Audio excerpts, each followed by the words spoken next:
সবার সামনে তাকে বলতে হবে যে আমি এখন yes I am A number 1 বাবা। বলেন এটা কিভাবে বোঝাবো? শাকিব খানকে নাম্বার 1 বাবা হয়ে দেখাতে বললেন অপু বিশ্বাস।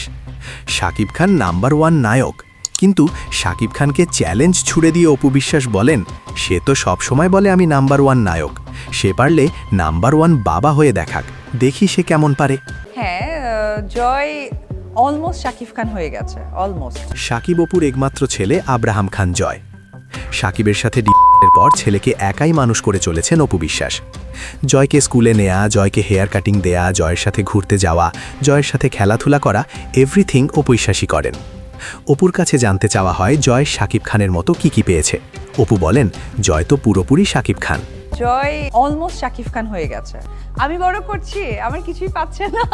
অপু বলেন জয় তো পুরোপুরি শাকিব খান হয়ে গেছে, শাকিব খানের সাথে জয়ের সব কিছুই মিলে গেছে, আমার সাথে কিছু মিলছে না। শাকিব খানের মতো জয়ের দাঁড়ানোর স্টাইল, হাঁটার স্টাইল, শাকিব খানের মতো ও কথা বলে। তার খাবার, তারপর কথা বলা, এবং আই থিঙ্ক আমি মাঝে মাঝে এই তো সব কিছুই শাকিব খানের মতোই হয়ে গেছে। শাকিব খানের যেন কপি পেস্ট জয়। ছেলে জয়ের জন্য কি ভবিষ্যতে এক হবে শাকিব অপু? এমন প্রশ্নে অপু বলেন এ বিষয়ে এখন কিছুই বলা সম্ভব না, এটা সময়ের ওপরই নির্ভর করবে।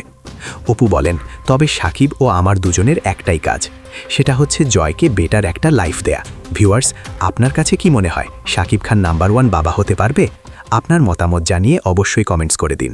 নাম্বার 1 শাকিব খান বলে না, আমি বাবা, এই কথাটা যেন বলতেই হবে তাকে।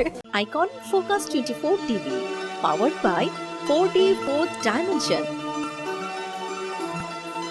আমাদের চ্যানেলটি সাবস্ক্রাইব করে আমাদের সাথে থাকুন।